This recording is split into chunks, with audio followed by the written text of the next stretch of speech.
天赐千万不把滋养于先生，欢迎收看浙江卫视大型励志音乐节目《天赐的声音》，欢迎我们各位音乐合伙人，欢迎欢迎！这一期我们不一样喽，我们来了新的音乐合伙人伙伴，让我们欢迎 Ella 陈嘉桦。Hello， 大家好，我是 Ella。Hello。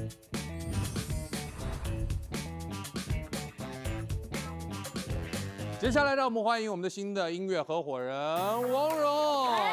大家好，大家好，第一次来，做观众。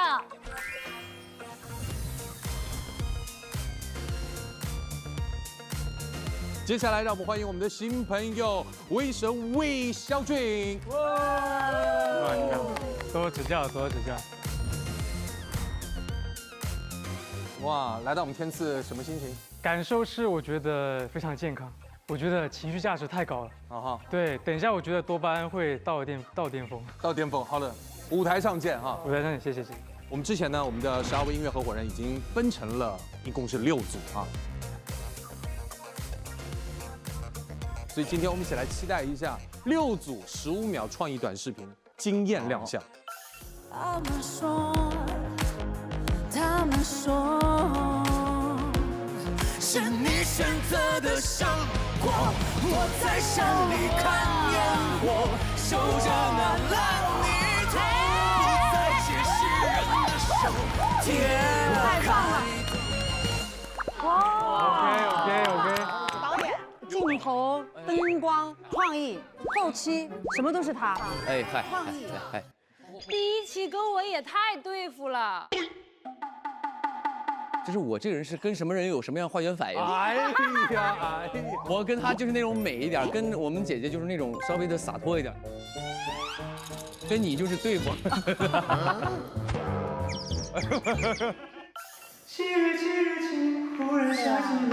哎呀，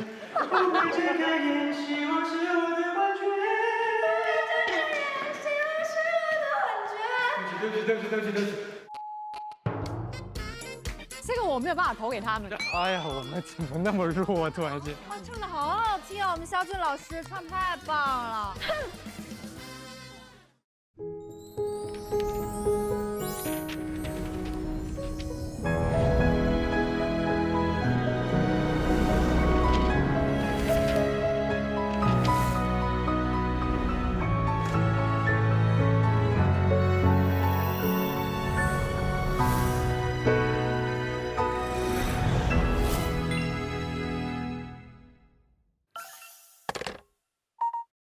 最近，我常在半夜惊醒，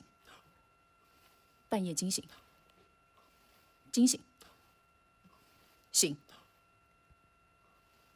看着梦里给我的秘密，思绪还没有暂停，没有暂，还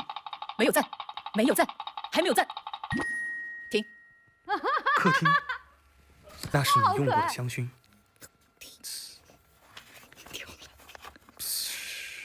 香薰啊，麻痹我的衣服和。忽远忽近，忽远忽近，忽远忽近。我好想你。哎，这个有意思哦，这不错哎。这个是珍姐在我面前花3-5分钟剪的，太牛了，全是她剪的。哇，好厉害哦！记得点赞关注哦，谢谢。Yo everybody， 你的眼神如此美丽，带走我的心跳。你的温柔如此靠近，带走我的心跳。投给我们吧，我跟你讲，投给我们吧。哎，我们在干嘛？拉票。怎么没有人鼓掌？给点面子。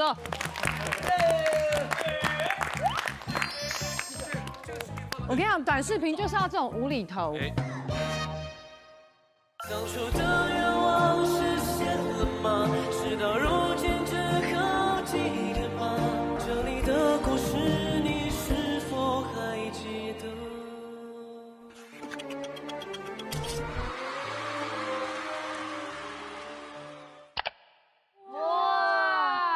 哇，这个我鸡皮疙瘩有点起来了。我们这拍可久了，你们这个拍了得好多年吧？我们这拍了10几年了。你看坤哥现在的表情，我都不知道这事儿。谁干的？我干了。太牛了，这都不用拍抖，抖都不用管，对，直接剪出来就有了。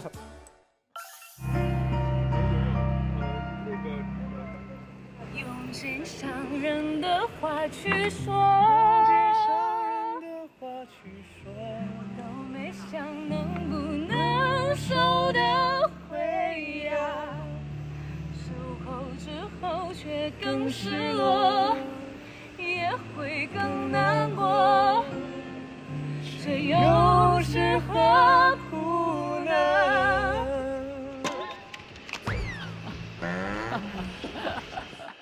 这票我得投给卓哥呀。这是刘卓哥吧？是吧？对啊，是啊，投给卓哥。这个好像跟我们差不多了。这好像是就比较随便。说说这个创意，这是你的创意，你的，这是你的创意，你的，还有人互相推呢。他说这你的，这你的，这是一个不被认领的创意。这是你的创意，这是你的创意，你的，这是卓哥刘卓的创意，把这话背过。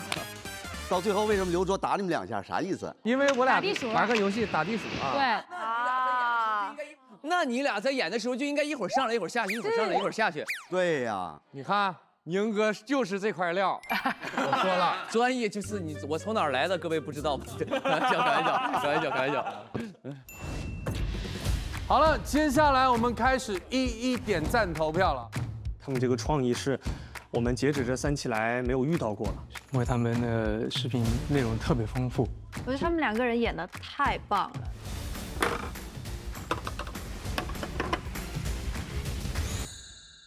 每一种声音都是天赐先生，真实反馈，真心回应。接下来让我们马上揭晓答案。来，我们先来看老男孩王源、坤哥，怎么着得有一个吧？2票，至少会有3票。 3、2、1，3赞！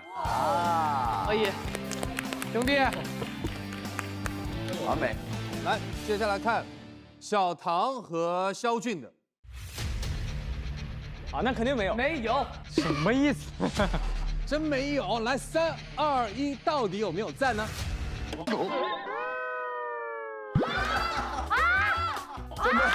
哎，你咋还能这样呢？还真没有，真没有。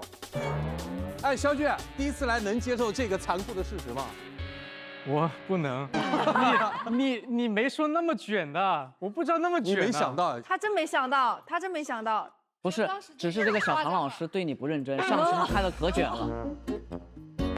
啊哈。好，接下来来看黄子弘凡、张靓颖，肯定有，肯定有。3、2、1，哇！6赞呐，6赞！完了！谢谢家人们。已经不用说了，已经9票没了。我们应该没有票，没有戏了。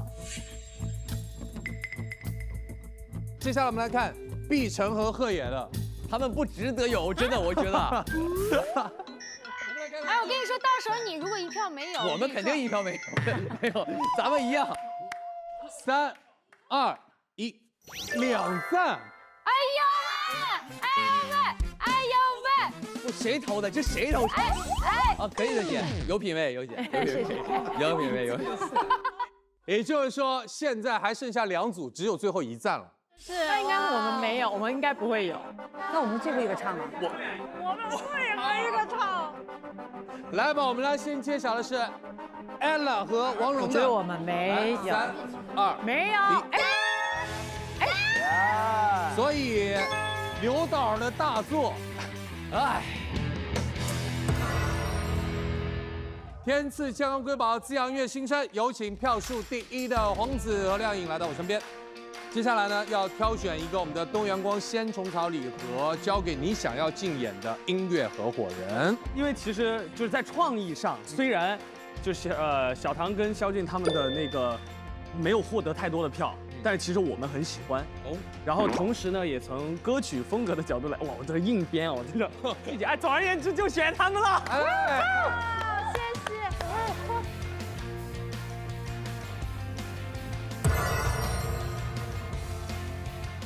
那我觉得我们就按照战术往下排列吧，我们就很公平。张碧晨、王鹤颖。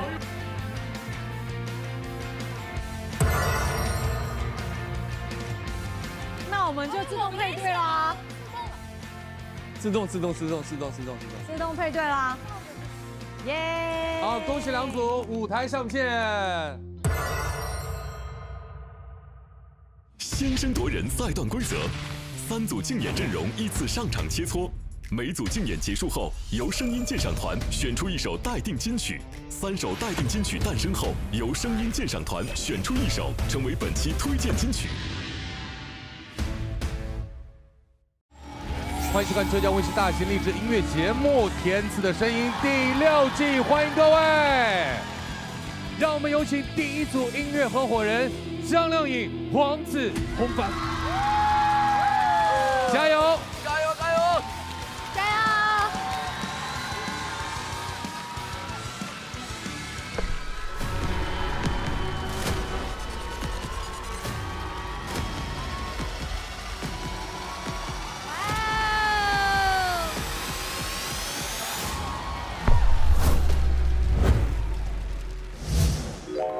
张老师你好，我是黄子洪凡，特别期待这一次跟您的合作。好的啊，幸会。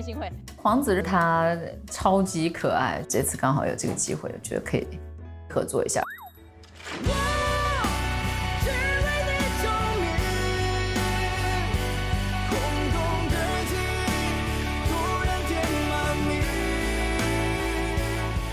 这首歌有很多人会拿比如他们的婚礼现场啊，或者是一些情感过程的记录啊，配合在一起。那既然有这么多人喜欢这首歌，那我就希望它也许是换一个方式，但是同样的能够跟大家产生新的连接。我觉得这首歌里面有一种爱而不得，但我还得再努把力，我就想就非你不可。对。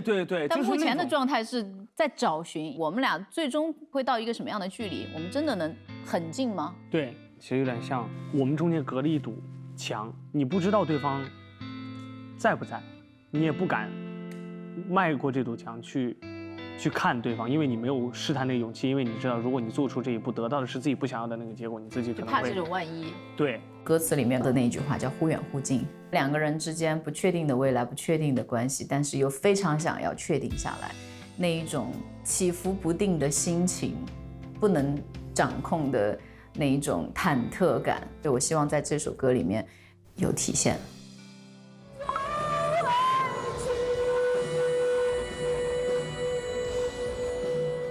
这歌感觉大家都是体力活，要老命了。这首歌对于情绪的掌控，它也是需要有一个层次感的过程，又要有低音，又要有高音，而且都必须是那种完全打开的状态。要不要再来一次？我可以。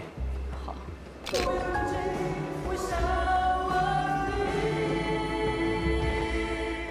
也不能喘息。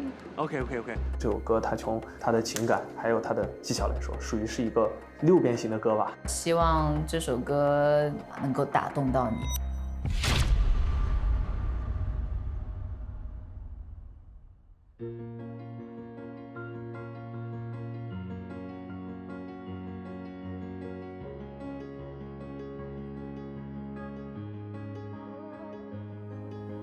最近我常在半夜惊醒，看着梦里给我的秘密，思绪还没暂停。客厅，那是你用过的香薰，麻痹我的衣服和神经，再也不能喘息。那是我们第一次相遇，嘈杂的空气挡不住你的魔力，忽远忽近，忽远忽近，我好想你。我只为你着迷，空洞的记忆突然填满你。像个纪念品，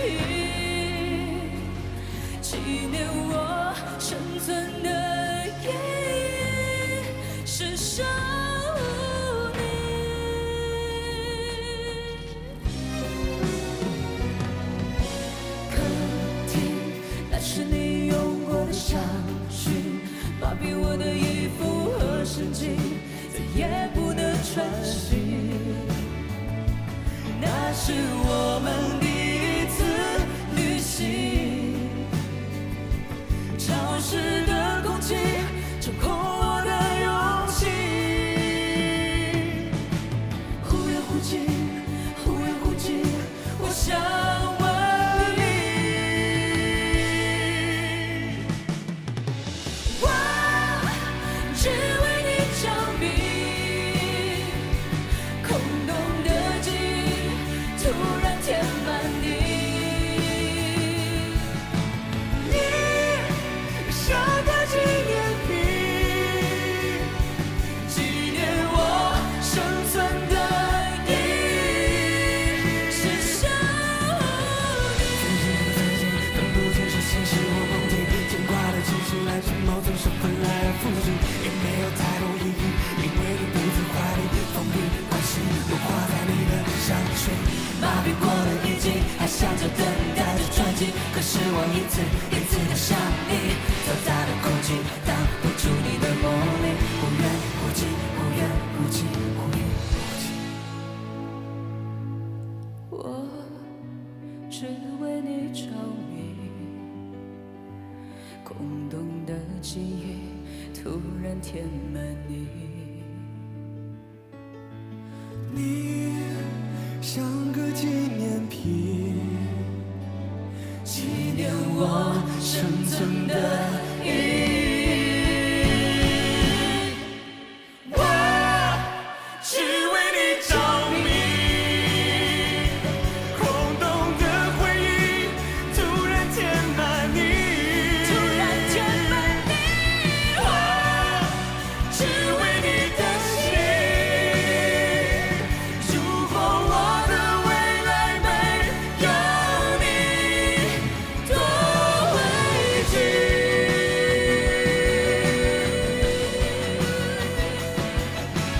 我只为你着迷，多危惧，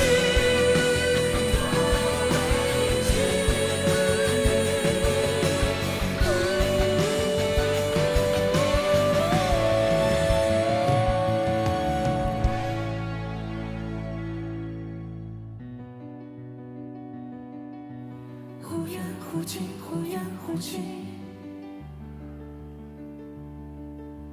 忽远忽近，忽远忽近。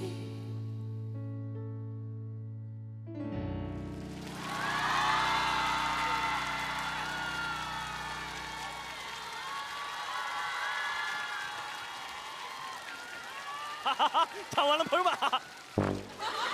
黄子真是一个神奇的人啊，因为他只要一唱歌，这个音符一进场的时候，他就立马到戏里，但是一首歌结束又立马跳出戏啊。是的，是的。我觉得跟他合作的过程就是超级快乐。第一，绝对不会有任何话掉在地上，就是甚至这句也捡着。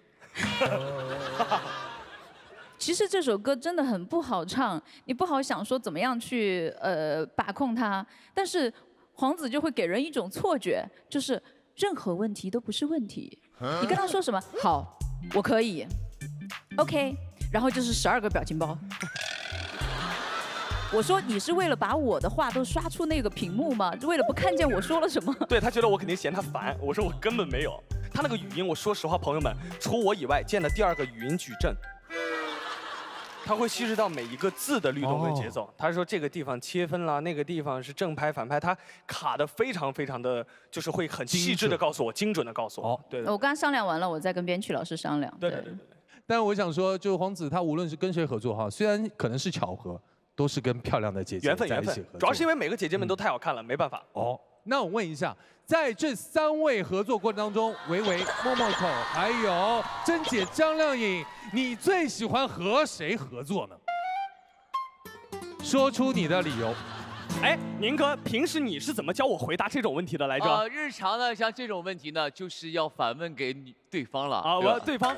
好的，那珍姐在过去3期合作中，你认为你最喜欢哪一个合作的搭档？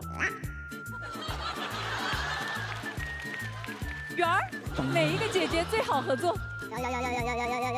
你知道吧？先要去掉一个错误答案。今天默默可不在，先把它给去掉。你可太会了，王源。啊。剩下的咱们换个人问，哥你觉得呢？我觉得甄姐你合作那2个都不在，你就可以说他。我就想说，目前为止还在这个舞台上，那肯定是跟黄子弘反了。但是你的答案还没有说呀。对呀，我们可不能把这个时候忘了呀。因为宁哥教过我说珍惜当下，哎，所以说我选择甄姐了。哇对不起，薇薇姐，对不起。没事，薇薇姐有我在守护，没关系，没关系。你太厉害了，太牛了，太牛了。你们的歌曲哈，我不大会表达，我是觉得有远有近，有高有低，有情有爱，有眼有尾，什么都有了。真的，这首歌让我觉得意犹未尽，就听不够。这个作品，我觉得你们应该是你们俩的金曲，真的。谢谢薇姐，谢谢薇姐。刚刚这个表演可以说是完美的一个状态。其实我跟亮颖也是第一次在节目上碰到。对。然后你们都说要跟他学习，我没有办法学习，因为我学不来。之所以可以有今天的这个状态，是因为你真的很注重这些细节，而且你希望把它做到最好。所以我真的真心佩服。然后谢谢你们带来这么好的演出。谢谢啦，谢谢。谢谢。我的感受就是在享受其中，并且被震撼，然后我就觉得我心脏都快炸出来了，然后让我感觉到我在欣赏的已经不是一个简单的歌唱表演，更像一个音乐剧。真的为你们点赞，我也是见识到了，学到了。谢谢黄姐。咱们节目播出以后，我以后可能只听你们俩唱的版本啊。谢谢文老师。我想先动用一下我们那个就是建英团的一个权利，我想先听一下那个无伴奏的人声。好，稍后片段，来，有请老师准备一下。那是我们第一次相遇，嘈杂的空气挡不住你的魔力，忽远忽近，忽远忽近，我好想你。我只为你着迷，空洞的记忆突然填满你，你像个纪念品，纪念我生存的原因是守护你。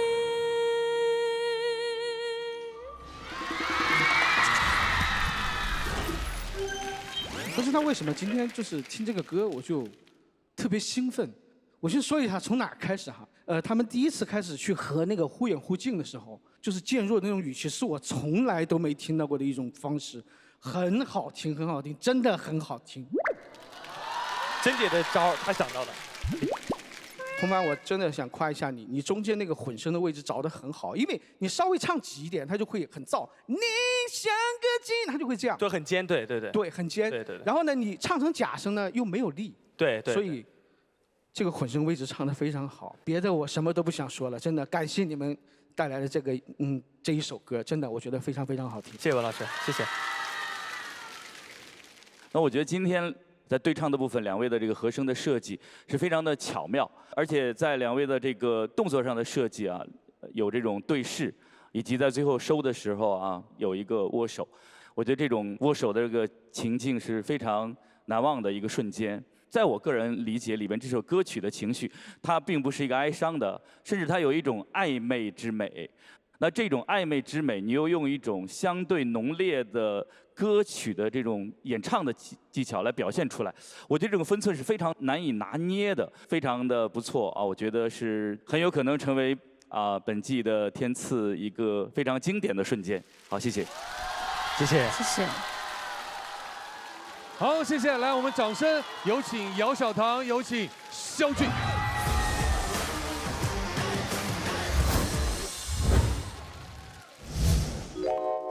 改编曲真的很烧脑啊，这灵感跟掉进黑洞似的。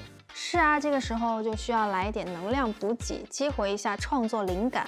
我平时习惯带点零食在身边，最近发现东阳光真草原纯粹含片还挺方便的，100%优质冬虫夏草萃取，营养好吸收，口感也不错。创作10来一颗，灵感加倍。我家人都是天赐声音的粉丝哦，所以有看过你这个舞台。我也看过你一些舞台，好，更多的是唱跳。哎，对对对。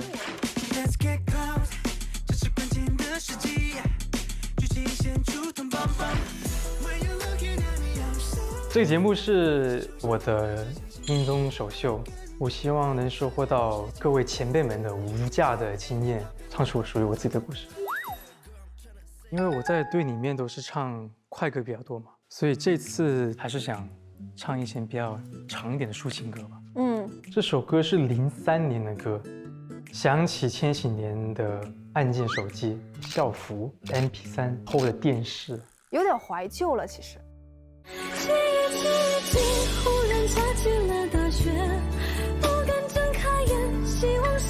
这首歌是失去爱人之后的那种非常痛心的心理活动，痛到连7月7日晴天都能感觉到下雪的冰冷，就是不愿意相信我们已经分开了，然后还在挣扎，抱着遗憾的那种感觉。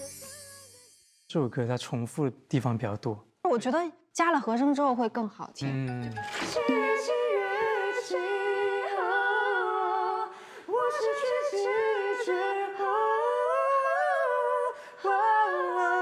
天哪，这么齐吗？太默契了，这是我特别意想不到的。你往前走之后，我在后面看你的背影之后，我再跟着，之后我们再分开。可以。7月7日，她是分手的那个女孩，而我是8月8日后悔的那个男生。希望能唱出属于这个时代的风格吧。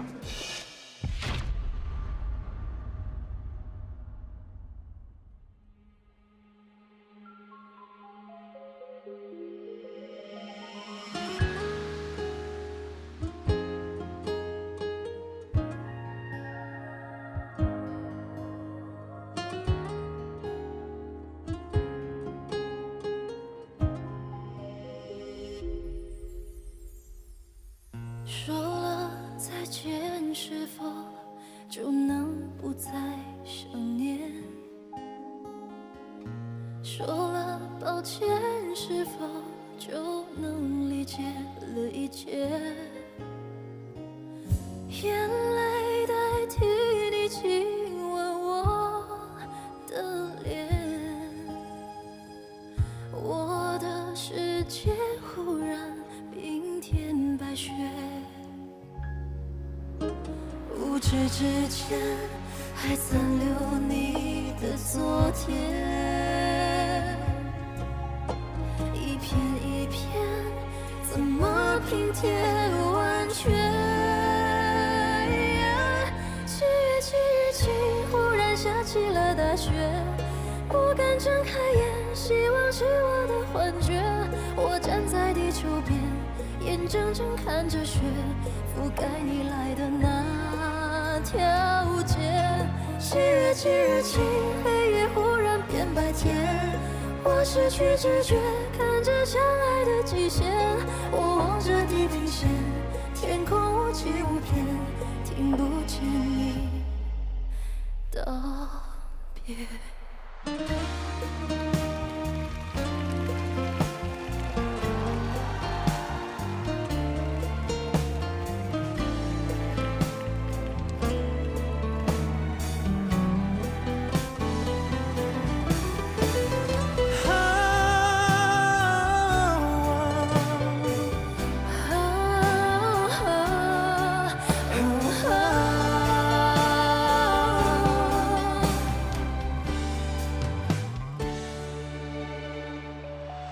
说了再见，是否就不能再想念？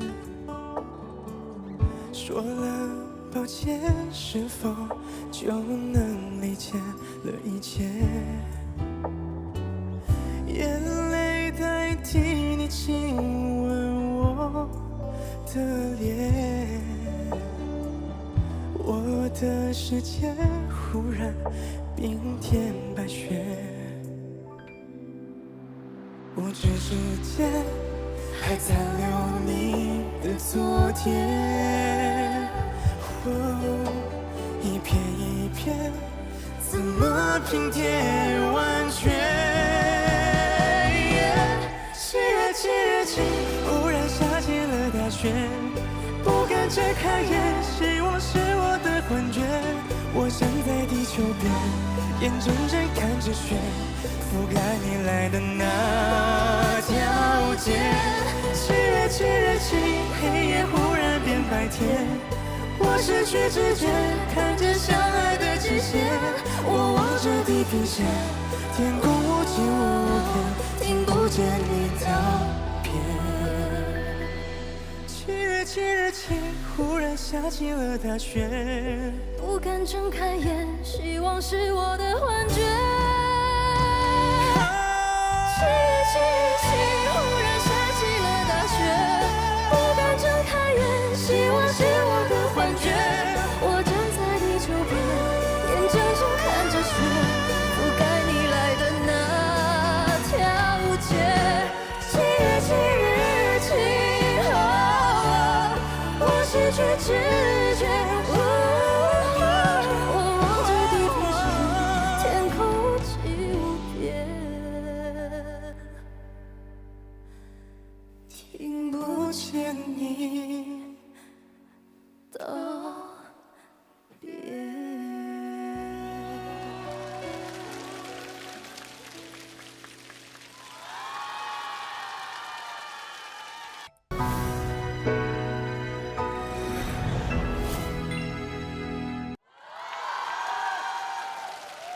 哇，20多岁吧，可能。哇，这个年龄唱得这么好，不得了！完了完了，真不得了！太牛了，太牛了！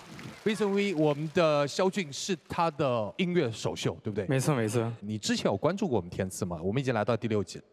我个人是粉丝，还有我家人都是粉丝，所以他们知道你来参加天赐声音，其实心里也应该为你高兴。特别是我爸爸还有我妈妈，对，特别高兴。今天你自己满意吗？给自己打分？我觉得80分以上肯定有。80分以上。对。哦。所以你在之前的节目里面关注到什么样的音乐作品，给你留下深刻印象？我有一首。 他不懂你的心，假装冷静；他不懂爱情，把它当游戏；他不懂表明相爱这件事，除了对不起就只剩叹息。哎呦，对，这个是印象很深刻。不过你们选的这首《7月7日晴》，哇，大家知道年代吗？是2003年的。我4岁。我5岁。哦，哎。这首歌其实就是很有年代的感觉，对。然后包括我们编曲其实保留了他那个时候的那种感觉，然后我觉得我们2个人的声线也特别的合适这首歌，然后我们就选了这首歌，但是真的好难哦。这是我第一次在天赐舞台上最有压力的一首歌。真的？哦，他刚刚问我紧不紧张，我说我真有点紧张。对，他说我不紧张啊。但说实话，你从彩排到现在每一场都特别稳，所以。 作为我这样的首次在这个舞台，我真的很感谢有哇，谢谢，我很荣幸，国内音综首秀，让我感觉到很安心，真的，让你有安全感，很有安全感，对，做好自己的部分，然后2个人1加1大于2。是，今天2位带来这个合作版，我相信也征服了大家的耳朵，看看是不是征服了我们音乐合伙人呢？问一下坤哥，小唐，其实我瞬间会有一些邪恶的想法。 我内心指的邪恶的想法就是，我希望他跑个调啊，走个音呢，出个岔子、小岔子啥的啊，搞个弄个瑕疵，让大家看一看他到底是什么样。太完美，但是他没办法，对，因为他每次都很稳定嘛。肖俊，我真的就很佩服你，因为第一次在这个舞台上首秀，其实就是有一点点小小的建议，你的音量再大一点点就更好了。好，谢谢。 老有人说这个音综舞台靠修音，我真的可以打保票的说，姚小棠不靠修音。哦，他唱的什么样，播出来就是什么样。但肖俊我确实是第一次听唱歌，所以我挺惊讶。我说哇，他唱好好哦。对，因为他后面那个和声，哇塞，一直在飞高音，然后真假声一直在转换，就贼厉害。然后王鹤也贼高啊，好。没有，我在细品。刚才我跟甄姐还在聊，就觉得说太美了。下面看这个画面，我觉得肖俊非常惊喜，太好听了，你太会唱了，肖俊，真的，全世界都要听到你唱这首歌。羡慕嫉妒恨吧，下一期是不是要邀请他合作一下？对啊，肖俊，下一次愿不愿意跟我一起来合作一首歌曲？迫不及待。哎，好，我们也共同期待，一切皆有可能。好，此刻我们来听一听建一堂各位老师的建议，有请。下面的发言只对歌不对人，如果哪个地方说的不好，两位老师多担待，好吧？肖俊，我是第一次听你唱现场，然后刚才你说你不紧张，我确定你紧张，你紧到那个嘴的咬字都已经张不开了。然后你说你的演唱打80分，我觉得也就及格边缘。这首歌是慢歌，但是它的副歌的歌词比较密，哒啦哒啦哒哒啦这种的，就你要真的跟着点儿唱，你就抢了。实际慢歌并不好唱。小唐在我心中是情歌小公主，然后长得又漂亮。我听你唱歌找不到问题，但我觉得找不到问题有的时候挺危险的，就让我想睡觉。一个艺人就应该不断地挑战自己，因为你在这个区域中已经太舒服了。如果你能把带节奏的音乐也唱得好，你才是我心中真正的歌唱小公主。我认为我并没有把情歌这块做到特别好，所以我希望我可以先把情歌这块做到我认为的那个好的点的时候，我再去尝试别的东西，不然我就觉得这儿占一块，这儿占一块，然后到头来什么都不好。没事，你在你这个年龄段，在我心中就是 No.1了已经。哦，谢谢老师，谢谢老师。你不需再纠结情歌这一块，这一挂你是头子，好吧？我希望小唐在未来能够找到属于你自己的个人的真正高质量的专辑。好，谢谢老师。好的，谢谢老师。肖俊他在接受的这个训练是那个系统的，他跟我们的那个系统是不大一样的，所以其实他一直在让。就是他在组合里其实要起到的这样的一个作用，我必须要为他讲，因为他们里面不只要唱，他还有大量的跳的部分。本来我看到你的名字，我以为你今天会给我们带来一个唱跳的舞台，因为这个才是你最擅长的、最有力的武器。但是你今天没有用你最有力的武器，就是单独拿唱这一块，我觉得已经表现得非常好了。谢谢老师。听到各位老师这样说的话，其实我有个想法，就是其实现实的评价是无价的。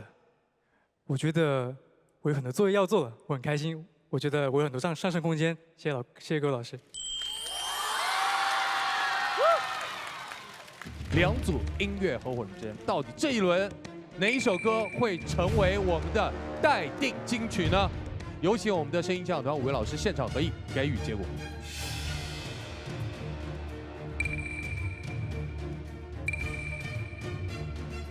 估计张靓颖看不了。哦，感觉上哈，刚刚的评价，对，如果我回去，我就会点这个歌听。对。音乐过然，滋补要先，开盖释放鲜活力，多阳光鲜虫草所鲜时刻。有请我们的建音团揭晓待定金曲。经过声音鉴赏团的一致合议，我们本轮的待定金曲为张靓颖、黄子弘凡的《只为你着迷》。恭喜靓颖，恭喜黄子弘凡，也要谢谢肖俊，谢谢小唐，有请落座。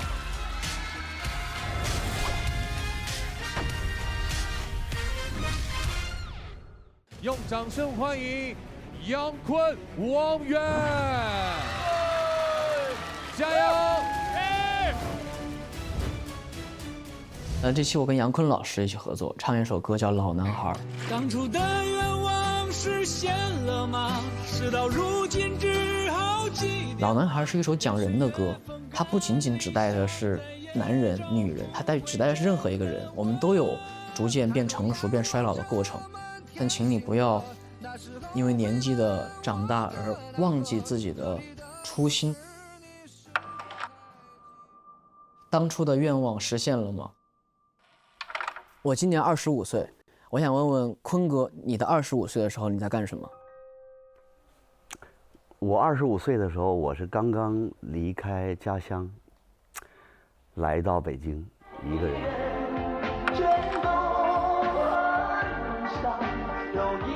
来了以后，第一梦想就是想做一张自己的唱片。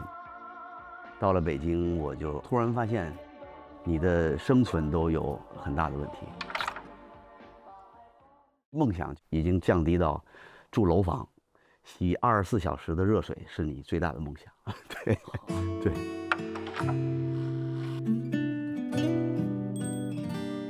从年轻走到上了年纪，这几十年其实经历了很多很多的事情。随着时间的这种流逝，少了一点点激情，但是现在我还有的就是认真的态度。在这个年纪还可以跟年轻人在一起同台演出，唱一些不一样的歌，我会用年轻的200%、300%的努力对待现在的舞台。我现在就对我25岁的自己说一句话：那个时候如果要是再珍惜自己的一些机会，再让自己努力一点，可能会更好。对。我跟坤哥年龄其实差了一个我了，但是我觉得坤哥依旧有一颗男孩的心。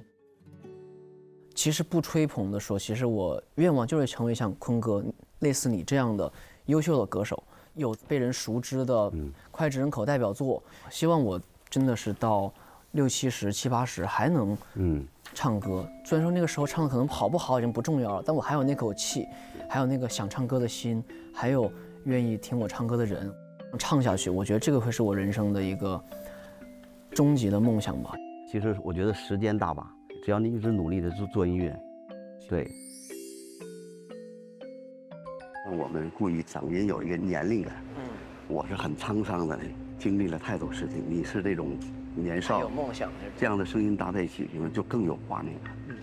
两代人2个年纪的跨度，不同的理解融在了一起，我相信能给大家带来一些不一样的感受吧。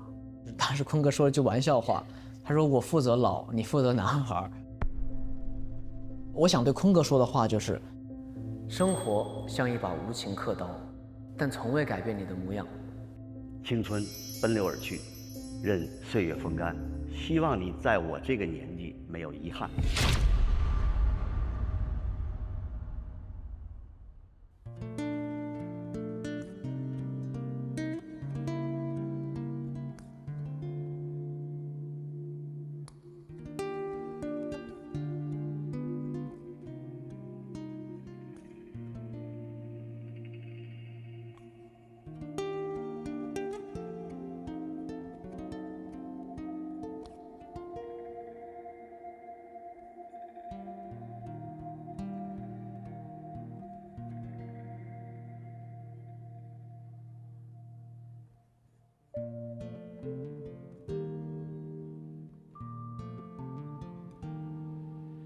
那是我日夜思念、深深爱着的人啊，到底我该如何表达？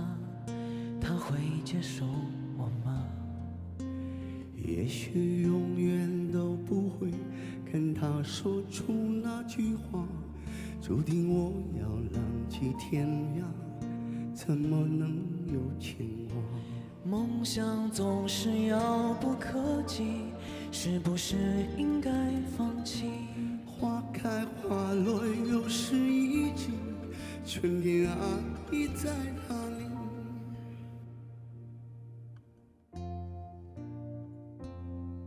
青春如同奔流的长河，一去不回，来不及告别，只剩下麻木的我，没有了当年的热血。看那满天飘零的花朵，在最美丽的时刻凋谢，有谁会记得这世界它来过？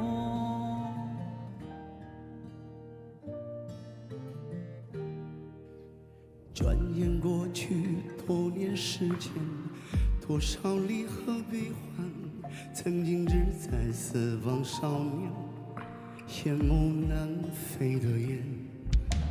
各自奔前程的身影，匆匆渐行渐远，未来在哪里平凡啊？谁给我答案？那是陪伴我的人啊，你们如今在何方？我曾经爱过的人啊，现在是什么模样？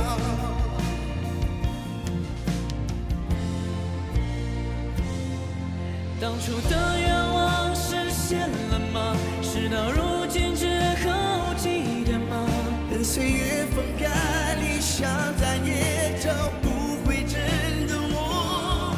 抬头仰望着满天星河，那时候陪伴我的那个。这里的故事你是否还记得？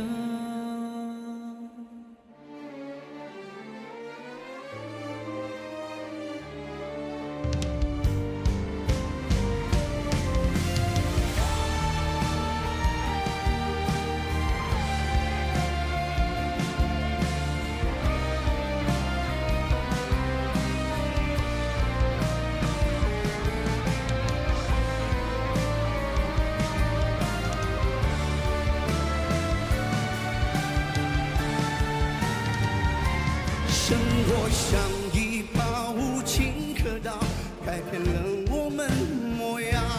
未曾绽放就要枯萎吗？我还有梦想。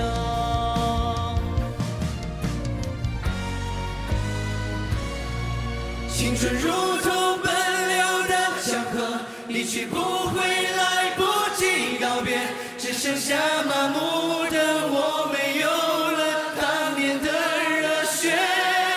看那满天飘零的花朵，在最美丽的时刻凋谢，有谁会记得这世界它曾经来过？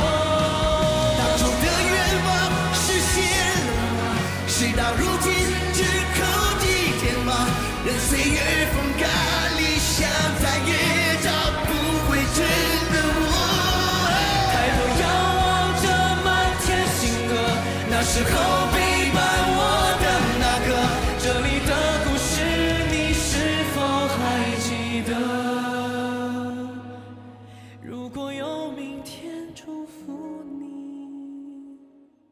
如果有明天，祝福你，亲爱的。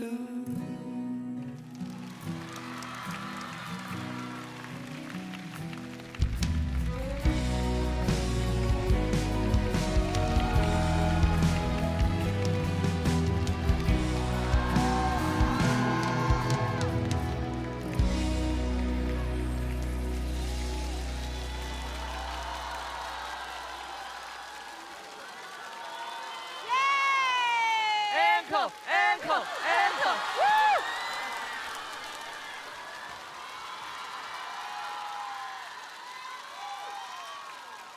哇，唱的好好啊！为啥咱俩哭成这样啊？啊？我想占用大家一点点时间，解释一下我们这个舞台的走位的设计。因为一个人，你的青年时期和你的中年时期是永远不可能相遇的，所以最开始我跟坤哥一人站在一边。但是在某一个时间，可能午夜梦回想到的时候，我们两个交错了，然后我们两个对着唱，是一个青年时的想法和中年时的碰撞，但最后那个少年带着他以后的期许，但那个中年带着他少年时的梦想，我们两个和解了，一起往前走了，这是我们的设计。谢谢。我觉得，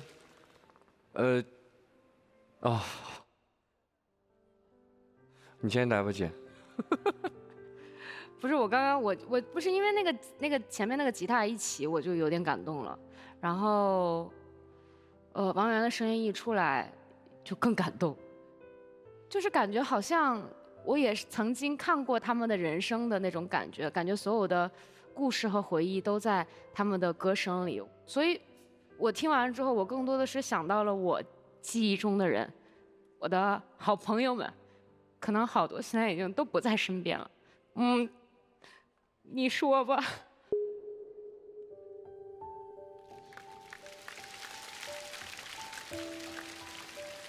啊，就真的唱得很好，我觉得，就是我曾经也是一个很普通的学生，然后我那个时候有很多好朋友，我就希望，虽然现在大家可能在不同的地方，在不同的境遇里，但是都可以好好的做自己，然后拥有幸福的生活。然后某一天，我们互相用某种方式隔着一些东西见到对方的时候，留下的更多都是祝福。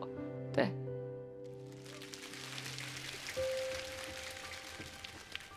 我觉得今天这个舞台让我看到了音乐的最高境界吧。今天是2个男孩在台上肆无忌惮的，没有任何后顾之忧的，非常畅汗淋漓的呐喊。我觉得这才是最能打动人的地方。所以说，今天我能来到这里，我觉得就是很幸运的一件事了。对，很幸运能现场听到这首歌。真的。对。坤哥，你会怀念自己年轻时候的模样吗？25岁，其实我会觉得，我如果在那个时候再更努力一点儿，会有一个更好的院校，让我去得到更好的教育，我觉得可能会比现在更要好一些。可是那个时候就没有现在年轻人的这样的机会，对，就是这样，嗯。但是现在的坤哥还是很棒啊，我觉得现在的坤哥也很棒。谢谢。你知道，因为像我刚刚看到他那个身体，他的状态，你会被他带进去。他整个人跟音乐、跟所有的一切都是非常包容、沉浸在里头的。我就有一种感觉，这个人生是我的，我现在就是要为自己这样跳、拼一搏的那种感觉，这样子。就是我跟那个年轻幼稚的我拥抱了，对，那种感觉，走吧。然后呢，人儿，他今天一开口唱歌的时候，我真心觉得他有长大了。之前有一阵子我会有感觉，我会觉得那个时期的他有一些困惑，可是我觉得他现在有解开那个东西。那我想说的是，那个时候的困惑的你，才会有现在如此成熟男人味的你。所以我觉得每一步都很值得珍惜。谢谢 Alex， 我觉得这也是《老男孩》这首歌的意义所在吧。其实一直以来我们坐的这个位置来讲的话，不能有任何的立场，因为我们聆听就是要有一个最真实的声音。但是今天我们好像没有守住这个底线，在副歌起来的时候，我们几个人同时站了起来，就是那一刻的那种感动，其实它是一种生理性的一个触动，是让你有一种震颤。那我觉得这个震颤的确是来自于2位今天的演唱，是让我们觉得有感同身受。今天这个舞台设计很有趣，那个探照灯打下来的时候，我心里在想，那可能就是一束月光，那照着2个平行时空的人，然后王源是坤哥回不去的青春，坤哥是王源还没有到过的未来。我觉得一个真正高级的音乐作品，不应该让你心里想的是，这首歌的音准是怎样，这首歌的节奏是怎样，这首歌没有，就是那种感动是最基础的。所以今天我完完全全的 get 到了2位今天的整个在舞台上的情感，非常喜欢这个作品，谢谢。谢谢。刚刚唱完的时候，我听好多人在喊安口啊，我请求放一下他的无伴奏原声。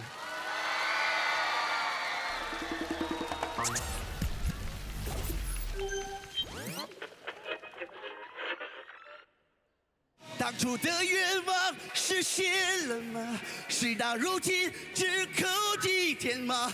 任岁月风干理想，再也找不回真的我。抬头仰望着满天星河，那时候陪伴我的那刻，这里的故事你是否还记得？我不知道大家有没有那感觉，就是舞台很有限，但是那个天地辽阔，那一刻我好像生命在我眼前一个画卷展开了，所以真的是2个艺术家在我面前呈现了这么一段表演，我非常非常喜欢这个表演。再次把掌声送给杨坤，送给王源。谢谢。接下来即将要来到舞台竞演的音乐合伙人是，让我们欢迎张碧晨、汪鹤野。哎姐，别人都在休息，你怎么偷偷跑来练歌了？哇塞，这里又漂亮又舒服，什么这么香？是我蒸的红薯粉蒸肉好了，我们一起来尝尝吧。真的吗？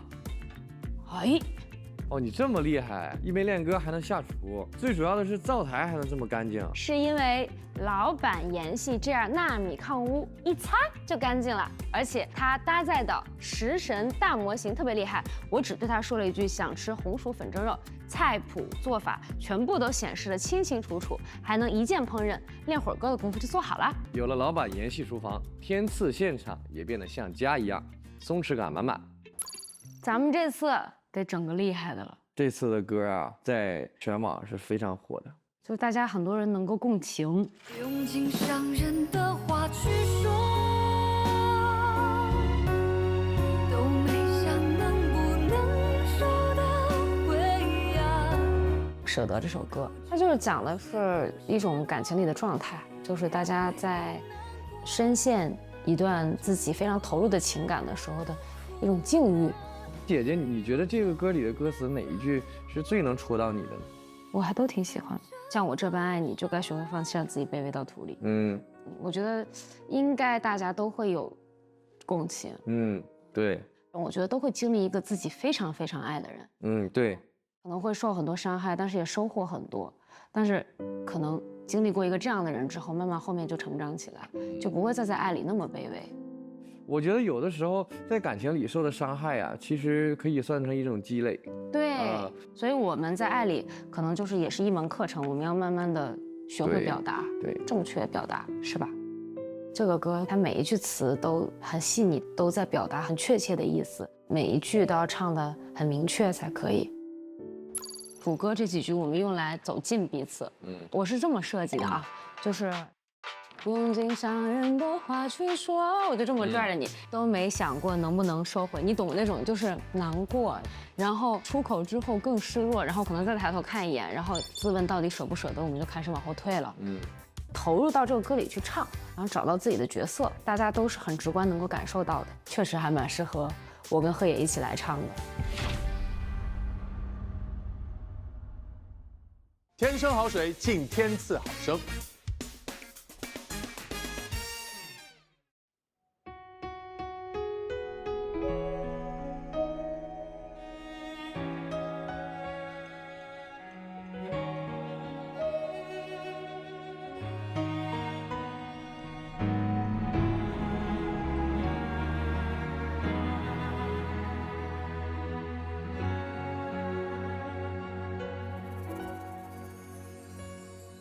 忘了谁先燃起战火，那无端的折磨，一切究竟为了什么？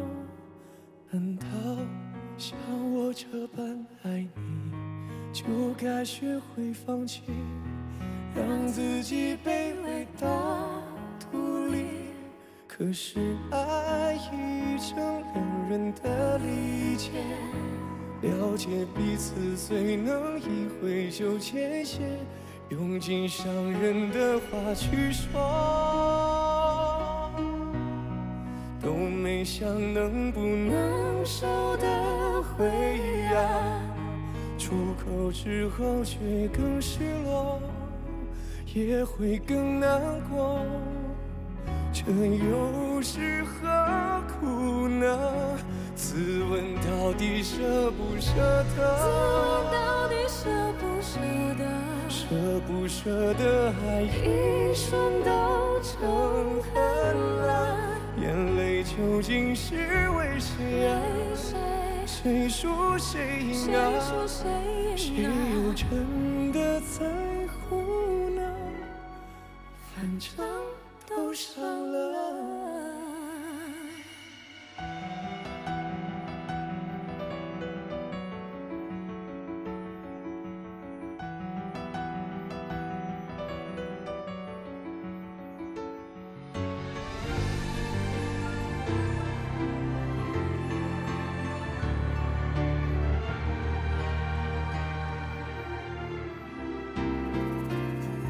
难道像我这样爱你，就该学会放弃，让自己卑微到土里？可是爱已成两人的利剑，了解彼此，最能一挥泪就见血，用尽伤人的话去说，都不想能不能收的回呀，出口之后却更失落，也会更难过。这又是何苦呢？自问到底舍不舍得？自问到底舍不舍得？舍不舍得爱一瞬都成河了，眼泪究竟是为谁呀？谁输谁赢啊？谁又真的在乎呢？反正都伤了。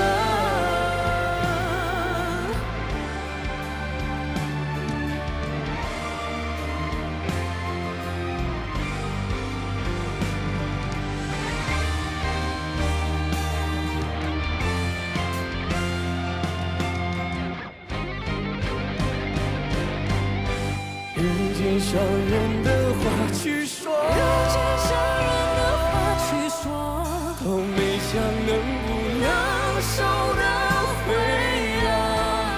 出口之后却更失落，也会更难过。这又是何苦呢？自问到底舍不舍得？自问到底舍不舍得？舍不舍得爱一瞬都成河了，眼泪究竟是为谁啊？谁输谁赢啊？谁又真的在乎呢？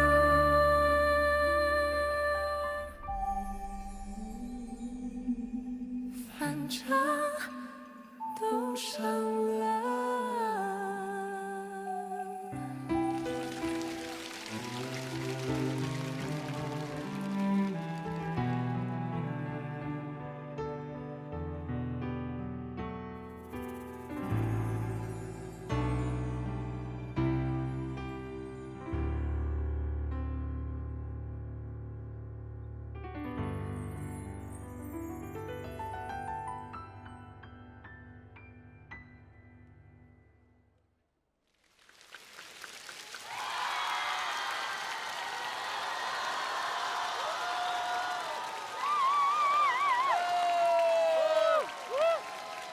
好，谢谢，我们掌声也要谢谢刘铮老师。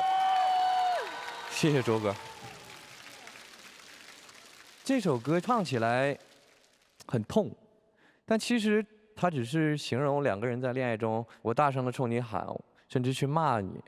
当骂完的那一刻，你觉得后悔了，其实描述的就是这样的一个心理过程。其实我们跟朋友、跟家人也会，就有的人他就好撂狠话，吵架的时候就会讲一些我怎么能戳痛你，我就爱讲这样的话。有的时候很多情感也真的会因为这样一次两次的狠话，最后就戛然而止了。所以碧晨，你生活当中有发生过这样的事儿吗？有过的，就狠话它是需要一定时间积累的，但是到最后可能无论是友情还是爱情，分开也一定不会是因为狠话，它只是一种形式。那如果你还爱这个人，你还喜欢这个朋友，可能你确实不会因为他撂狠话而跟他分开。对，因为我是特别不爱撂狠话的人。维维，你有发生过这样的情况吗？有，其实，在更小的时候对妈妈说过这种狠话，现在很后悔，现在很少去说出狠话了。我是跟我爸，对，我小的时候，其实我父亲拿着铁锹，我拿着砖头，我们两个就是像仇人一样。现在呢，随着这个年纪这么大了，每次回到家里面，看着这个老父亲这个驼着背，头发也花白，完了以后跟你说什么，哪怕他是错的，那你也就听着，因为我父亲从来不夸我，他永远觉得儿子是一事无成的，什么都不是。那我回去以后，我就会用我自己的方式，默默的去为他做一些事情呢。从那以后，我就再也没有跟父母有过一些特别激烈的对抗啊，我就觉得陪伴着他们就好了啊，就是这样。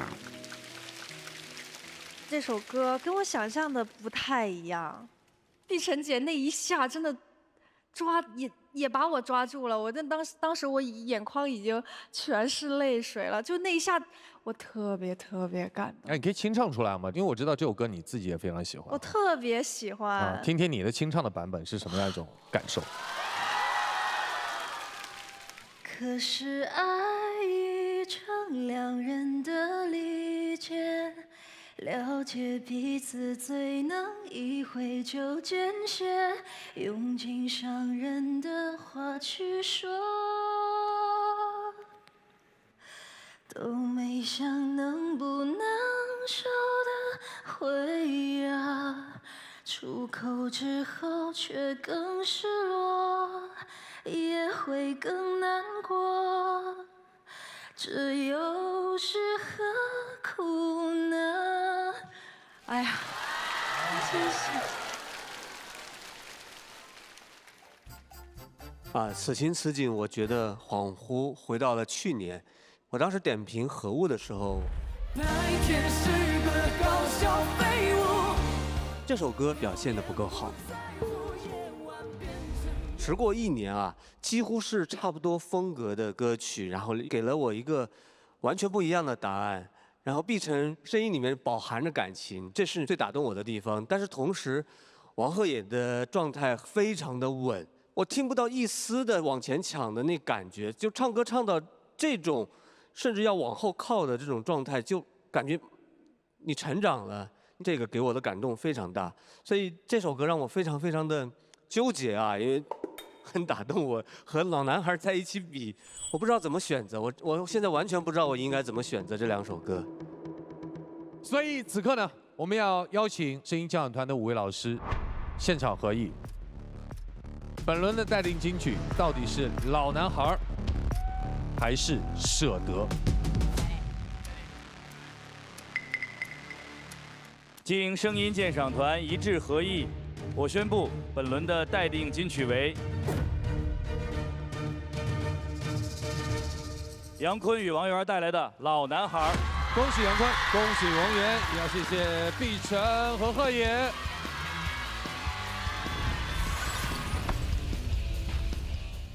刚刚的演唱太爽了，感觉又看到了不一样的你们。其实我觉得这个节目某一些方面跟我还是蛮像的，特别是说在这个舞台上有各种各样的风格，也是我一直想要尝试，不断的去刷新自己，去刷新经典。对，其实摆在我们这一代歌手面前有太多的经典，那我要怎样创造属于我的经典呢？所以其实天赐也是给了大家一个舞台，给了大家一个创新自己的可能。对，继续尝试新的东西，要唱就要唱到爽，要爽就要爽透。没错，要爽就要爽透，来一瓶透心凉的雪碧，每一刻都活出你的爽。来，干杯！干杯！干杯！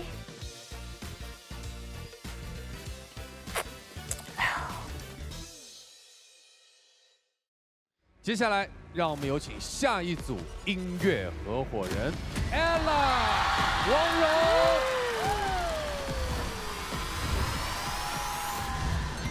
Ella 会熟悉一下你的唱法，属于我们的舞台。大家好，我是王蓉，太久没有回到就这样的一个大的舞台，好久以前了，有10年多了吧，10多年，几乎就好像没有怎么参加音综。当别人都在听我第一张专辑的时候，叫好不叫座，就我拿了奖，但是好像老百姓并不是广泛的认可。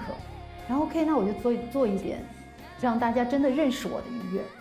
我不是黄蓉，我告诉大家我是王蓉啊，我不是黄蓉。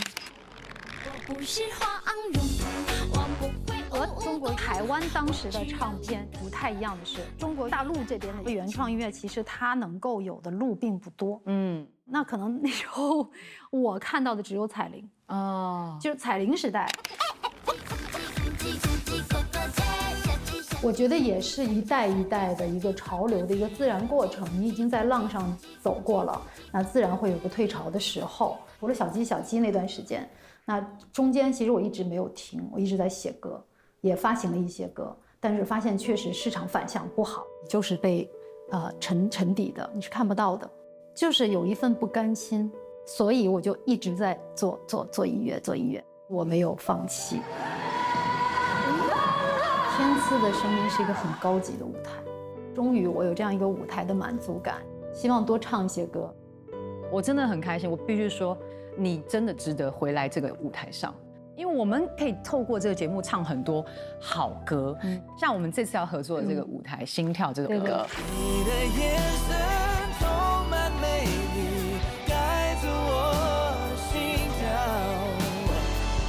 王力宏版呢，它是一个有点小 R&B 的感觉的一个慢板抒情歌，所以我们想是不是可以让这首歌的节奏律动更加的激烈，加上我们俩的和声跟 free 的一些东西的叠加在一起的效果，就会让这首歌变得兴奋起来。好久没登这么大舞台了，你可以，你也可以，你绝对可以。 OK， 你听我的声音没有太 OK， 没问题，没问题。对对对，谢谢，好棒，好玩，好玩。我们两个人，好玩。就我跟 ella 一见面就一见如故，我们俩就抱在一起，就是好像已经认识很久了，一下子我就之前的那个合作的那个心结就解开了。到时候我们在舞台上可以有一些互动。我这块我其实也正好要跟你商量，就是当我们在中间跳完 dance break 要跳这段的时候，我们俩是向两边走。对，我们要有眼神交流。对，我跟你讲，好看的舞台眼神一定要交流。我跟 ella 比较适合当组合，我们俩。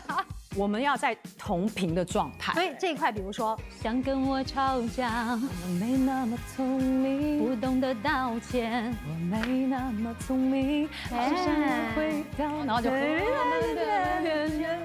样子，我们走，不给你透露太多，是不能给你听太多，要听正本的，就是看节目。对对对。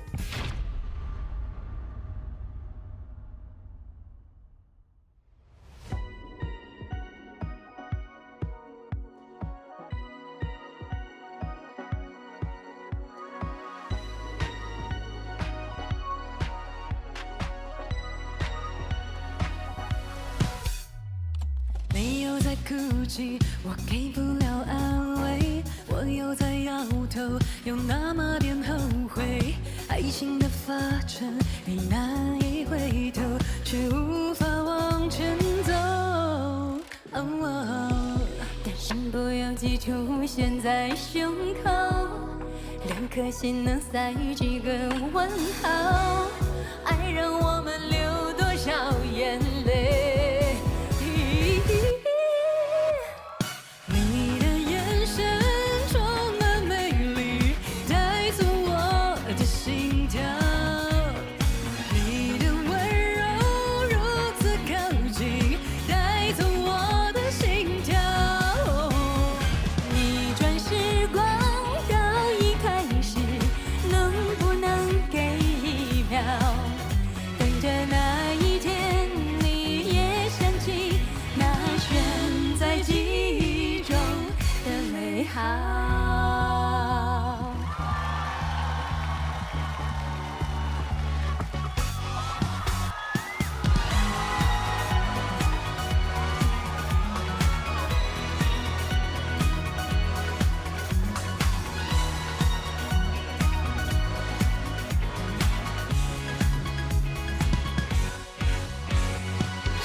我吵架，我没那么无聊，不懂得道歉，我没那么聪明，好想要回到我们的原点。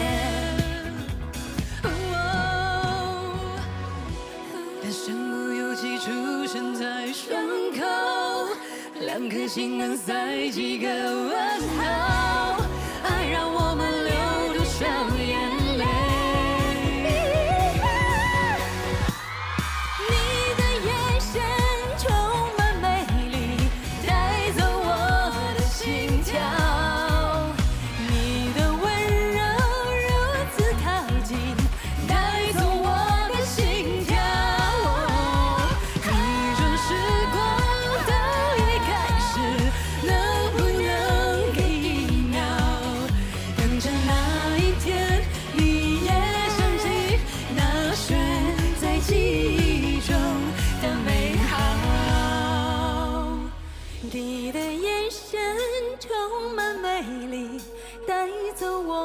心跳。你的温柔如此靠近，带走我的心跳。Come on， 一转时光。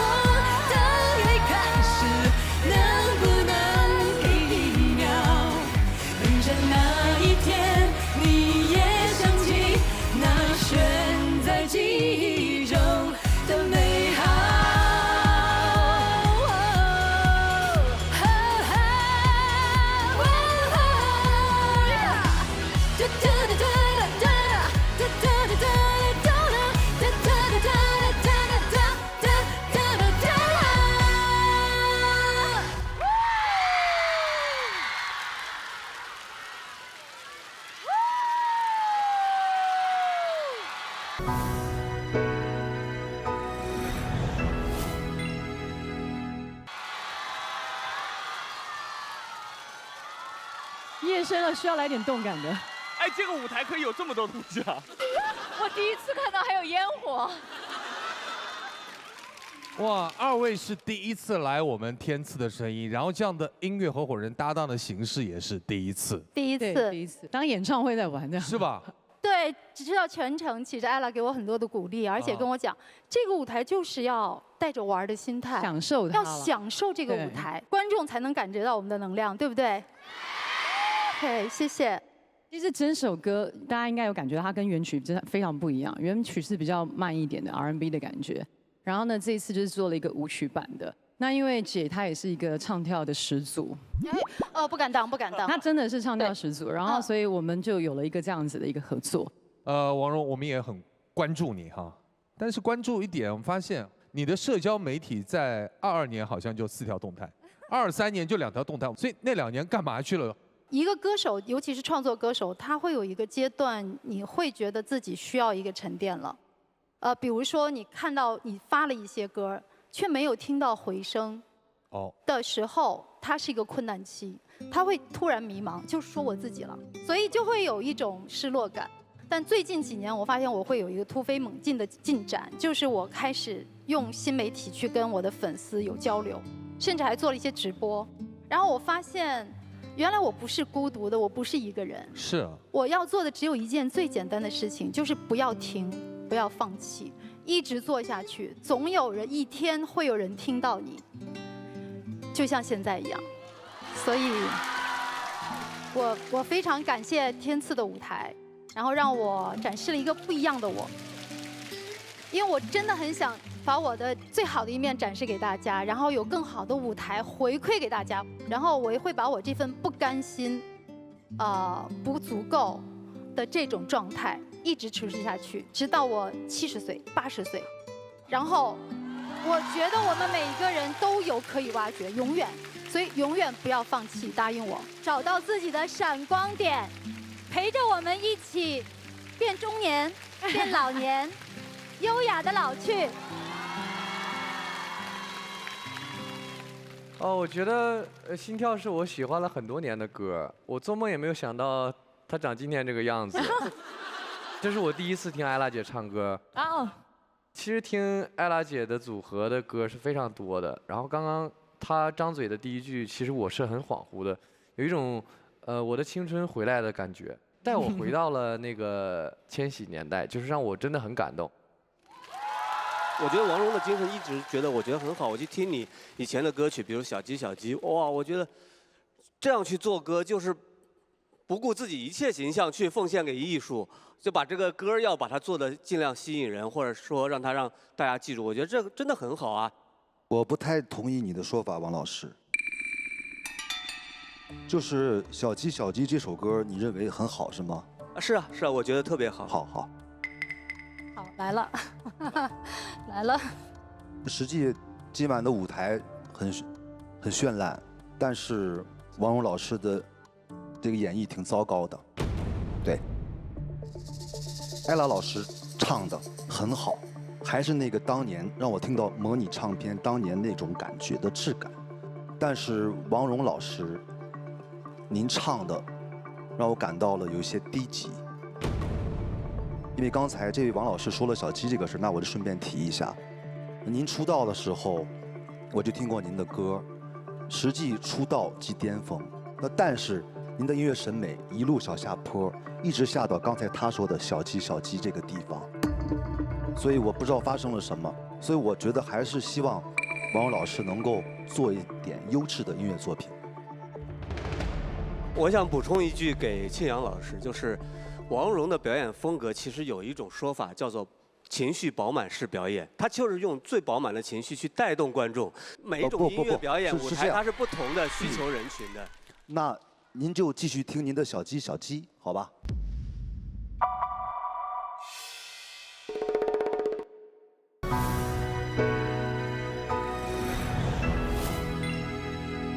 那您就继续听您的小鸡小鸡，好吧？我这首歌《小鸡小鸡》，我知道它会受欢迎。它这个欢迎可能有2种声音，一定是打架的。其实我们就谈到一个音乐人的生存问题。那时候小鸡对我来讲好像是个转折。我们在有很多的乐评人非常不喜欢，很多的粉丝、光们的观众可能甚至厌恶，对，都会觉得这首歌简直就不能听，太刺耳了。OK， 没关系，但它确实给我很大的收益。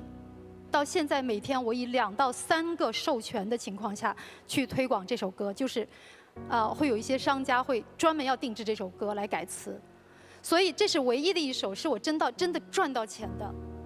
这是非常现实，我可以在这里讲，我觉得这也没有什么可耻的。总体来讲，我们得先活着，啊，然后我们再去，我们用这个钱再去买设备。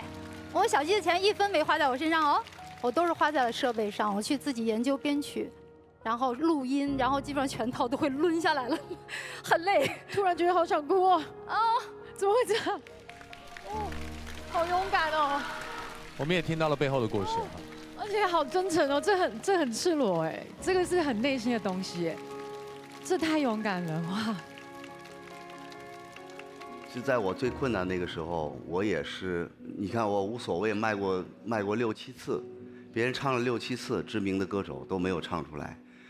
如果要是没有去卖一些自己的作品，或者自己的作品有收益，不管是小鸡还是别的，那么在这个时候，如果你的生存都会有问题，可能你的理想、你的标准，你就慢慢的妥协，到最后你为了住上楼房、洗24小时的热水澡，好像那就已经是你的理想了。你的理想会慢慢的妥协。我觉得这个是艺人在我们最贫困的那个年代，这个问题是必须要温饱的问题是必须要解决的。我就是这么干的。对，不是，大家都知道我是从哪儿来的吧？我其实不太想再多说这个东西。当你拥有这个流量的时候，就像王蓉姐，最近她有了一些流量，所以她来到《天赐的声音》了嘛，就这么简单，是这样的。所以我是这样认为的。所以我觉得赚钱这件事不丢人，但重点是，他赚了钱以后，回归到音乐上。没错。但是我相信所有我们的建议团老师都是发自内心最善意的一种讨论。好，谢谢你们，谢谢。好，此刻我们也听一下现场观众你们的心声，来，有请。我叫奥斯卡，然后其实最近的话，我本人也陷入了一个人生的低谷。我在职场上遭受到了言语上的侮辱、造谣。我是偶然听到他唱的一句歌词，他说1万吨不可沉没的浪。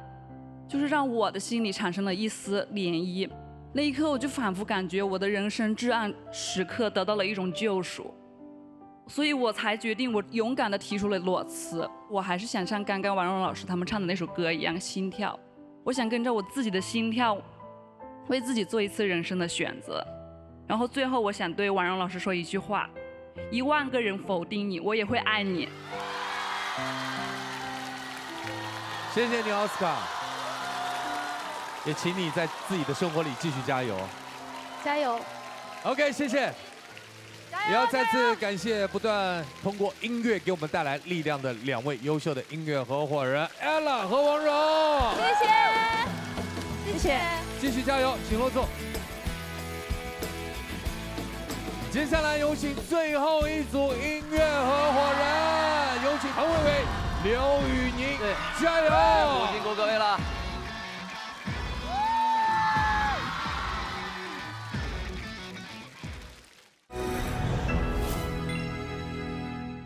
一首好歌，一口美味。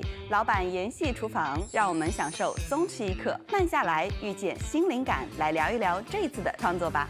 欢迎谭维维，谢谢。这次也是跟刘宇宁的一个合作舞台《野人》。对，我觉得这首歌其实挺浪漫的，虽然它的编曲和整个表达的状态很嘶吼。是你选择的生活，躲在山里看烟火，守着那烂泥坨。野人这首歌呢，它其实是一个相对难唱的歌，它的音乐跨度很高。比如像唯一的落脚处，他们说是，马上翻一番，对不起。而且你要把这个野劲儿如果唱不出来的话，这个歌会有点垮。这个歌其实是很难拿捏的。很开心跟姐合作，谢谢。因为我就是很想唱一个燥一点的歌。内心可能住着一个这个摇滚歌手。对我还是比较喜欢这种比较野释放的这种东西。我真的觉得这个歌太浪漫了，像花儿一样自由，我觉得都是大家追求的了。你觉得它是那种释放的那种浪漫？但是我觉得我听了所有的版本，都还是很克制，还克制呢。对，我觉得我们俩这次应该把那种浪漫和那种燃烧到极致，然后把烦恼真的就是烧掉。好。从这个歌的情绪来说，这不是需要克制的。面对烦恼，你还克制什么？就把它干掉就好。我们这歌其实主打一个理念就是释放嘛，解压嘛，逃离。那我觉得还有一个点就是，会不会想要就是做一些小小的互动方面的东西？咱们弄个什么环节，到时候咵一个惊喜，观众有那种共鸣和参与感，互动一下。可以，我觉得可以。大家好。今天前来呢，有一事相求啊。我相信每个人都有烦恼，我也有烦恼。对，我早上就选择去跑步了，我把我的烦恼喊出去了，对不对？是的，这是你解除烦恼的一种方式。对，现在我就很高兴，我看到你们更高兴。那你们可不可以跟我们分享一下你们的烦恼？对，我们在舞台上会跟你们有个互动，然后呢，你把你们的烦恼写在这个纸上，在舞台上可能就通过那种装置，然后发射出来。当这个打得满天都是的时候，你们的烦恼也就随之消散了，对不对？对，好不好？愿意写吗？谢谢。好，愿意来。好，那我们传一下，好不好？来，传一下，可以往后传一下。谢谢姐姐。我觉得应该释放，也不应该有那么多框架。我们要把烦恼给击败，希望能够鼓励到更多的人吧。至少这首歌，我觉得目前为止，千次的声音6，我觉得应该是霸榜最极致之燥的歌曲。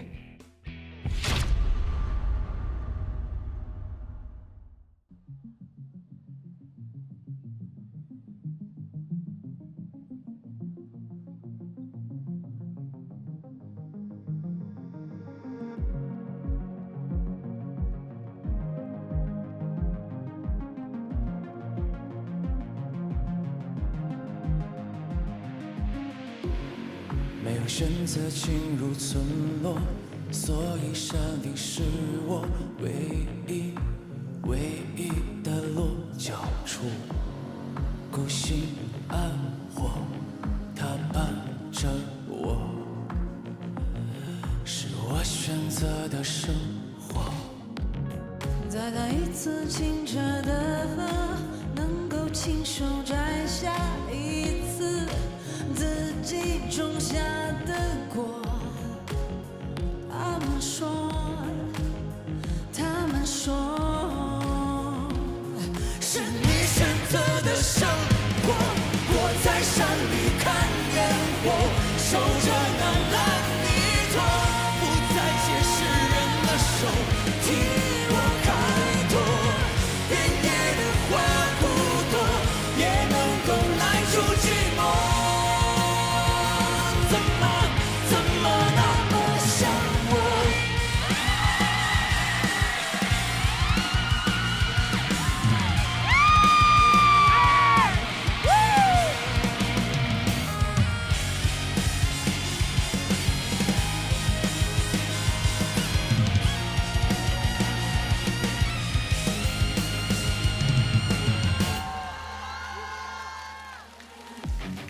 再等一次清澈的河，能够亲手摘下一次自己种下的果。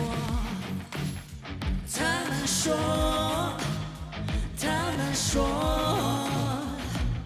是你选择的生活，躲在山里看烟火，守着那烂泥土，不再是世人的手替我开拓。原野的花骨朵，也能够耐住寂寞。怎么那么想我？躲在山里看烟火，守着那烂泥土，不再借世人的手替我开拓。原野的花骨朵，也能够耐住寂寞。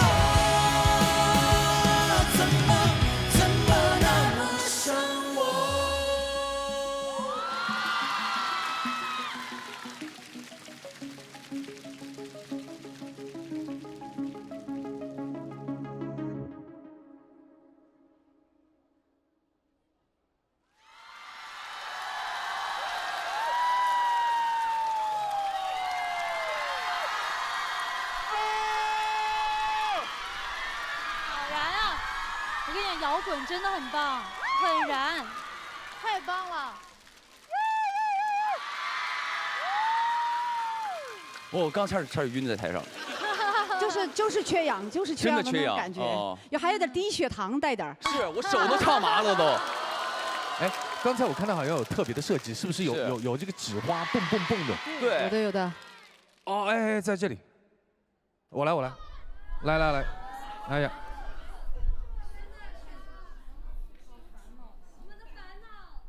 里边有字儿啊。那个，因为我们在想这首歌，其实带给我自己的感动是什么？哎，我想每个人都有烦恼，所以我们在想，是如果有一首歌有那么3分钟的时间，哎，我们把我们的烦恼写在纸上，就通过这一首歌宣泄出去。是的。哎，大吼出去，哎，可能我今天烦恼就会少一点。你们的烦恼现在都没了，因为你们烦恼都在我们手里呢哈。现在咱们那个随机的挑选，跟大家来分享一下，好不好？裸辞，家人一直反对，但这一次我想为自己而活，做一次自己的选择。奥斯卡，哇，也太幸运了吧，2轮都 Q 到你了。爸妈，我一直以你们的方式生活着，孩子们健康快乐，我想为自己活一次。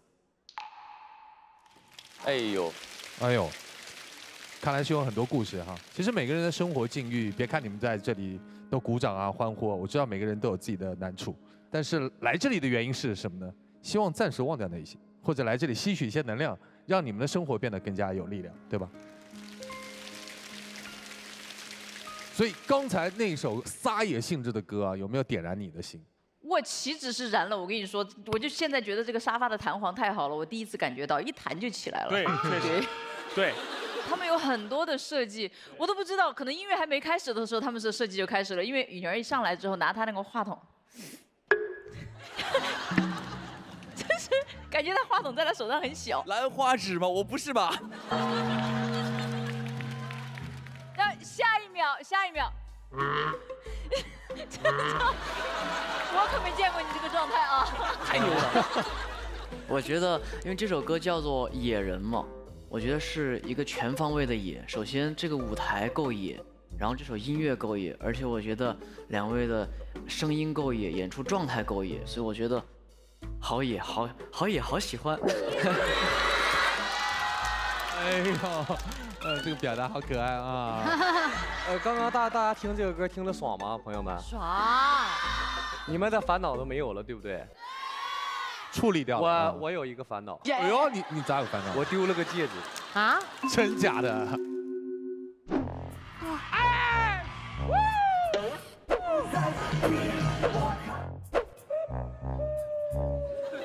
对，我现在戒指，我一会儿我再找找。送你一个，送来一个，啊，帮你解决这个烦恼。谢谢，非常过瘾。对。然后我有注意到一个小细节，刘老师在唱他们说的时候，往前走的时候跪下来，然后有跟谭老师的一些交流。真的，那稍微一下跟谭老师的一些那个视线的交流之后，就完全不一样。感觉真的把你想表达的都完全表达出来了，然后我很荣幸今天听到2位前辈的现场，谢谢。谢谢。这首《野人》是我记得是在去年我们有歌2024上首演的综艺首演，那个时候我还觉得，哎呀，怎么那股力量还没有完全释放出来？但是今天这个舞台，我觉得力量已经过饱和，就是饱和式轰炸我了。天哪！如果是谭维维这样，我觉得很正常。但是我没想到刘宇宁能够撑得住啊，在谭维维的合作中能够不落下风，那个声音能撑得住，我觉得太难了。刚刚王老师在说哈，因为我觉得他是之前可能没看过宇宁的直播，啊，我是看过的，因为以前早期听宇宁唱的时候，这就是他的舒适区，所以你俩唱歌都在一个舒适区里面唱。我没啥可说的啊，我想比个手势，那个手势是怎么比的啊？是这样吗？这个。这样。Rock and roll。你那是 Spider-Man。哦，这样比错了。我觉得今天的舞台都特别极致哈。首先从第一首歌，它是一个极致的一个唱功，极致的一个编曲，然后到老男孩它是一个极致的一个情感体验，到今天还有这最后的一个现场是一个极致的一个舞台现场的表演，所以我想说，今天可能这个投票会很难。没事儿，还好我们有5位我们的声音鉴赏团的老师哈，总会有一个结果的。此刻我们先把这一轮的待定金曲评选出来。我说实话，最惊喜其实是心跳，因为我完全没想到他们会那么编。但我会投演，我也会，很棒，很棒。经声音鉴赏团一致合议决定，本轮待定金曲为谭维维、刘宇宁《野人》。恭喜维维，恭喜宇宁，谢谢。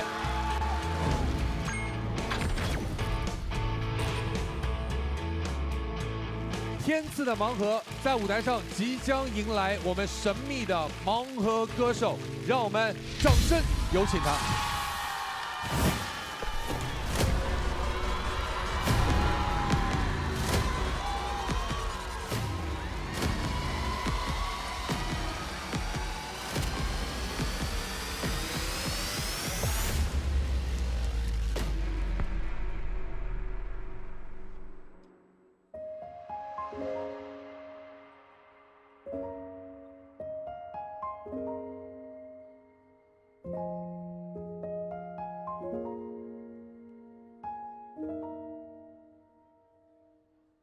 恋恋不舍，又念念不忘，被汹涌浪潮淹没，覆盖了属于我最孤独的海洋，迷惘的游荡，不知去往何方，支离破碎或遍体鳞伤，淹没成匆匆过往。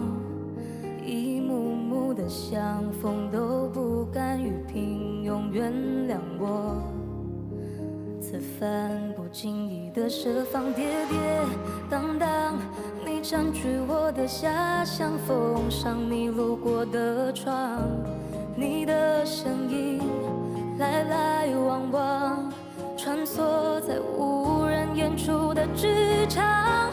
若想念是凋谢的云，乘着风也飘向你，在你耳边低语，像沉默的大字迹，满怀热烈情绪，写不出会别离。太爱你，到最后我只好小心翼翼，偷偷靠近，触碰你那透明的心，猜你起风的表情，只写下开篇的执念。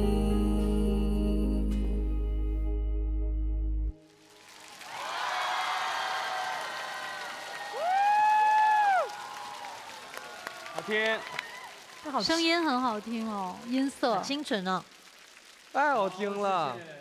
自我介绍一下好吗？ Hello， 大家好，我是以慧，然后我来自马来西亚，然后现在在浙江音乐学院上大3。哦，之前高中的时候在马来西亚其实就有看过天赐的声音。哦，天赐在马来西亚有播。对，2020年就开始播，就一直都有在看。哦，所以从我们最早的时候就一直是我们的这个观众歌迷。但你刚才唱的那首歌好像是王鹤野老师的，对吧？对。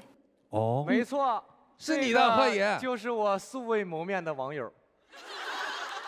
这个是我在2021年4月份发布的人生第1首情歌，结果呢，在我发布之后，这首歌并没有产生多大的反响啊，好像时隔不久，我素未谋面的网友发了一个版本，结果迅速这首歌被大家广为流传，出圈了。没错，就是以慧，就是以慧。我觉得今天是一个非常好的机会，让我看到了这首歌属于它的另一部分的样子，所以我很感谢以慧。我看到他，我好像看到我曾经的自己。我最开始出道的时候，我也是上一个这样的节目，然后在所有歌手都演唱完之后，我上去唱半首，你知道吗？我就是，所以我觉得那我懂那种等了一天，然后最后只能在舞台上展现这么一个机会的那种不易，所以我也希望可以给他一些鼓励。我觉得，因为首先他唱得很好，所以呢以后也会很棒的，加油加油加油加油！谢谢老师。当然，来到这个舞台，我们也有可能会期待着更多的可能性，因为已经听到你的歌声。我们的音乐合伙人老师，如果他有这个想法跟你合作的话，一定会跟你联系，也期待着你再一次回到我们天赐的舞台。好，谢谢宇慧，谢谢你，期待着我们再次相见。谢谢。本期我们天赐的声音，所有的音符归于寂静，但是真正的角逐其实才刚刚拉开帷幕。要在3首我们的待定金曲里面选择1首成为我们本期的推荐金曲，把这个难题交给我们的建音团各位老师，请5位老师现场合议给予结果，同时也有请所有的音乐合伙人来到舞台。哇，来吧，要头痛了。好的，此刻我们建音团的5位老师正在紧张的合议当中，挺难的，挺难的。对，干起来了！哎，别吵打起来了，吵起来了。哦，有了，有结果了吗？现在？结果没有，但是我们有很大的分歧。然后我现在可能会有一点事儿想跟导演交流一下，能不能请一个我们现场的总导演跟我们来沟通一下？来，有请导演跟我们的建音团老师，啥意思啊？了解一下到底发生了什么情况，为什么会如此的纠结？他们是吵起来了？不知道。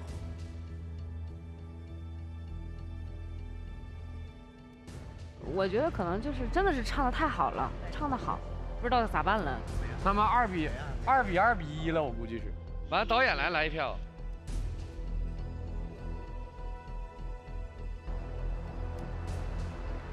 好的，现在有请我们音乐合伙人和我们的观众共同来见证金曲时刻。有请我们的声音鉴赏团老师派代表给我们来公布结果。经声音鉴赏团一致合议，我宣布，本期推荐金曲为张靓颖、黄子弘凡带来的《只为你着迷》，以及2个。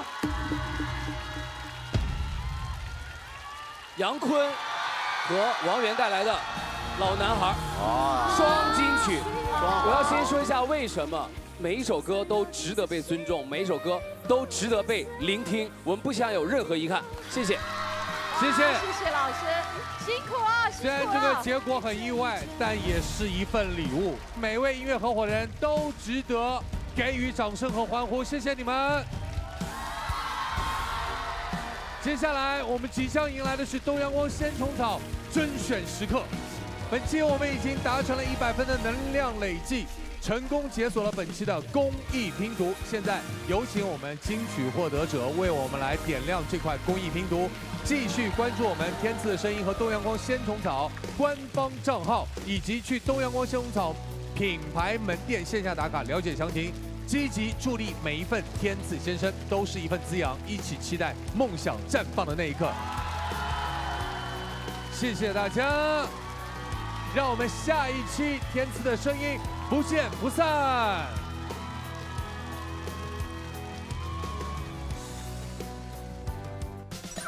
欢迎王宇宙。Hello， 大家好。这必须得在凌晨唱的。